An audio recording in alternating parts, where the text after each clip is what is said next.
हरे कृष्णा। आप सभी भक्तों का हार्दिक अभिनंदन व स्वागत।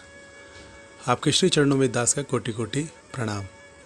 तो श्री नारद भक्ति सूत्र के प्रथम अध्याय के सूत्र संख्या के अंदर 13 के अंदर आज हम प्रवेश करते हैं, जो कि है अन्यथा पातित्य शंकया। अन्यथा पतन होने की पूर्ण संभावना है। अर्थात यदि किसी रोगी के रोग के लक्षणों का इलाज चल रहा है किंतु वह स्वस्थ जीवन के सिद्धांतों का पालन ना करे तो रोग के लौटने की पूर्ण संभावना रहती है।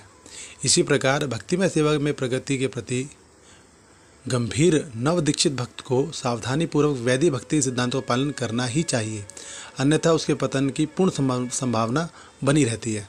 दृढ़ता से कहा जाए तो यदि कोई भक्त वैधानिक सिद्धांतों की अवहेलना करके अपनी सनक के अनुसार क्रियाएं करता है, उदाहरण स्वरूप यदि वह कृष्ण प्रसादम ना खाकर जहाँ तहाँ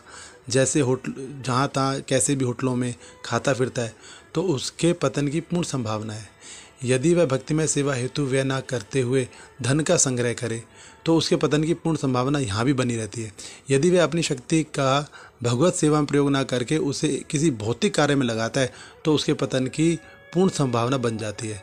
यदि भक्त कृष्ण कथा के श्रवण और कीर्तन में सदा नियोजित नहीं रहता अपितु फालतू चर्चा में नियोजित रहता है तो उसके पतन की पूर्ण संभावना बनी रहती है। यदि नवदीक्षित भक्त गुरु के आदेशों का पालन नहीं करता एवं केवल बाहरी रूप से सिद्धांतों से चिपका रहता है अथवा यदि वह दृढ़ता से सिद्धांतों का पालन नहीं करता तो उसके पतन की पूर्ण संभावना बनी रहती है। लोभ में फंसना पतन का एक और कारण है एवं अभक्तों का संग करना भक्त के पतनकारी कारणों में माया के प्रलोभनों का चरम उत्कर्ष है। श्रीमद् भगवद गीता जी में कहा गया, कृष्ण स्पष्ट कहते हैं श्रीमद् भगवद गीता जी में कि अध्यात्मवादी के लिए यज्ञ दान तथा तप कभी त्याज्य नहीं है। यदि वे थोड़ा भी बुद्धिमान है तो उसे उच्च अवस्थित होने पर भी इन 3 क्रियाओं को जारी रखना चाहिए। भक्त स्वाभाविक रूप से विनम्र होता है एवं उच्च अवस्थित होने पर भी वह स्वयं को वैसा नहीं मानता अपितु अपने आप को दीनवत रखता है। चैतन्य चरितामृत के रचयिता श्रील कृष्णदास कविराज गोस्वामी जी के जीवन में इसका व्यवहारिक उदाहरण मिलता है।